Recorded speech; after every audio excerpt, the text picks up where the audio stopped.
Hi everyone, it's 31,000 here, and today we're going to be talking about the importance of far zone shooting at worlds and high level play, especially in these high score matches. But first of all, who am I? I am Joseph. I'm the driver for Team 31,000, and I've also been an FRC coach for the past 2 years.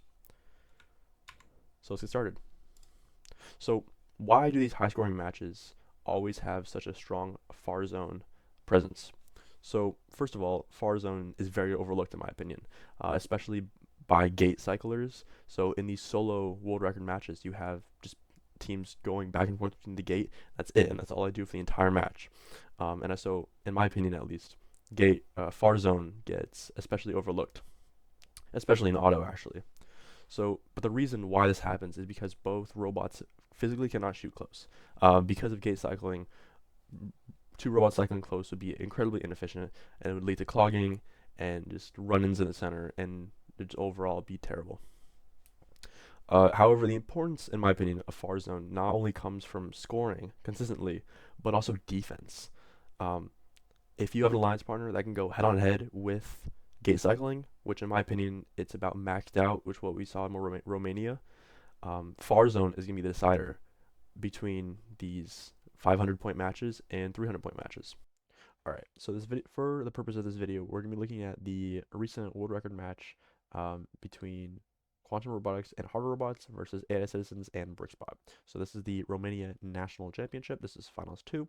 And so previous to this, uh, Harder Robots and Quantum Robotics had won. So this is the second finals match. And so what I wanted you to pay attention to is both of these far robots during auto. So let's take a look. So obviously they do their preloads, both of the teams. These are both great for autonomouses, by the way. Um, and then Brickspot goes for their far. They have relatively the same cycle paths. But right here, this is what I want you to pay attention to. So Harder Robots actually misses the human player zone. And while this may not be super detrimental to the outcome of the match, what if they had made those three?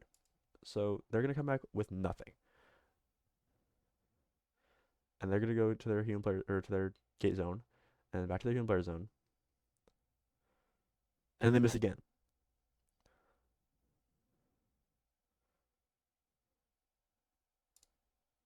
So at the end of auto, Red Alliance already has a pretty large lead.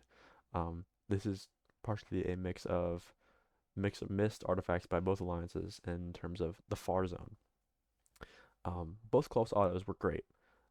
However, what if both robots had made those, extra 5 artifacts? Then would have been a different story. And so that's the reason why I think that during the World Championship and these high levels of play, we're going to be seeing ball tracking and ball vision during autonomous.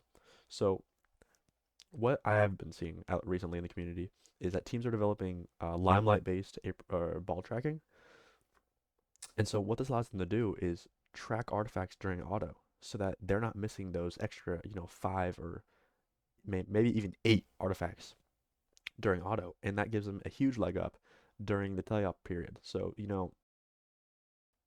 if the blue lines, hadn't missed any artifacts, they may have been tied by now. And if the red lines hadn't done about two cycles without any or just 1 or 2 balls, they would have been at maybe 120 right now. And those definitely add up in these world record matches. But obviously, this is the Romanian National Championship. Both amazing scoring by both teams.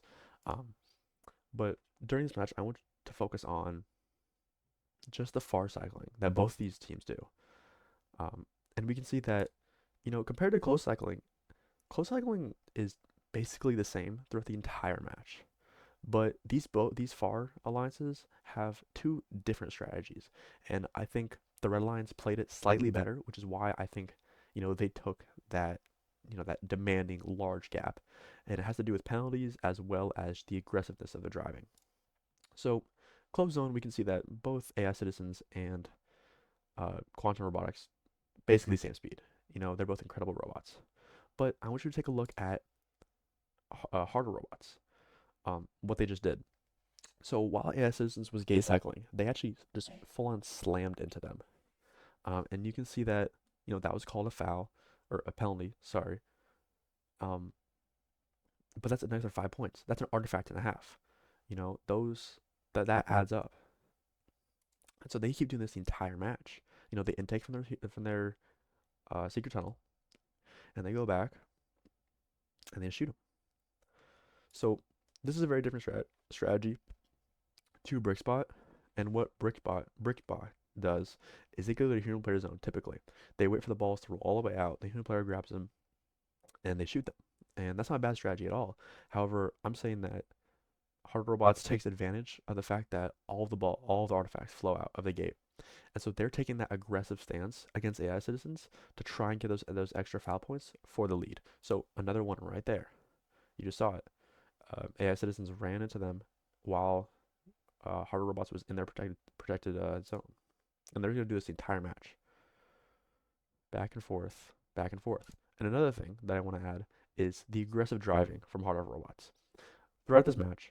Um, they know their robot is heavier than Brickbot, and they're going to take advantage of this.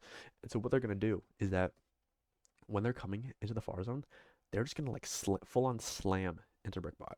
And that's going to cause that's going to cause misses throughout the entire teleop period.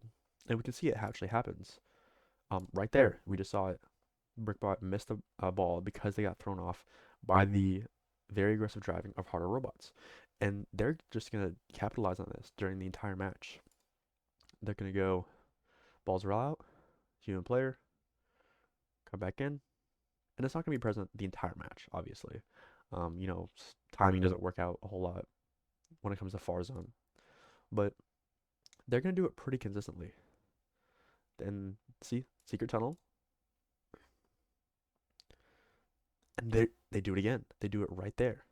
As you can see, Brickbot gets thrown off by the aggressive offense, or counter defense, I guess, played by the Red Alliance. And you can actually see they miss one. This one's missed. And if that happens every single cycle, boom, again, they did it again. And that's another one missed. So that's already 6 points taken away from the Blue Alliance.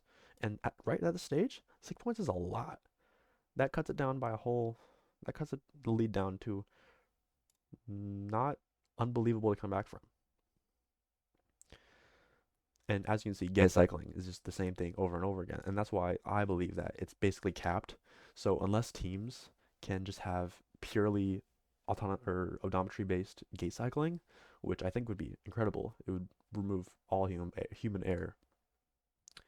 But that's why far zone is, in my opinion, completely overlooked, and I think it's what's going to decide the winners of the world championship. And even right there, Brickbot hesitated a little bit before shooting because they may have been anticipating the counter defense of the Red Alliance. And they do it again. They come right into the gate zone. It causes the AI citizens to get out of there really quickly. And now they have full control over all of these artifacts. And they're going to do this all the way to a national championship win. And now, especially in endgame, you have even more. This entire quadrant is essentially yours during endgame.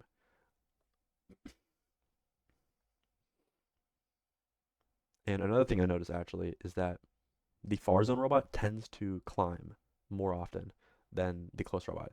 And this is because, from what I've seen, the far robot tends to be larger and heavier than the close robot. Close robots try and maximize how much the speed that they have, while robots trying to find a balance between weight and speed. So that's from what I've seen. And so I just wanted to show you guys how important this is to the game. So as you can see, 35 points committed by the Blue Alliance that went towards the Red Alliance to score. And I think essentially all of those were the fouls on AI citizens for being in the secret tunnel. So these points definitely add up, and they cannot really stop you from going to your own secret tunnel to get those artifacts that roll out of the gate. And if they do contact you, that's another 1.5 or free artifact and a half. So I think we should definitely be taking advantage of that close cycling strategy, especially at this world level play. I just want to give a special thanks to our sponsors. This would not be possible without any of you, and thank you all for tuning in. We will see you at the World Championship, and I hope this video helped you in some way. We will definitely be bringing out some of these more high quality strategy videos in the future. So thank you guys.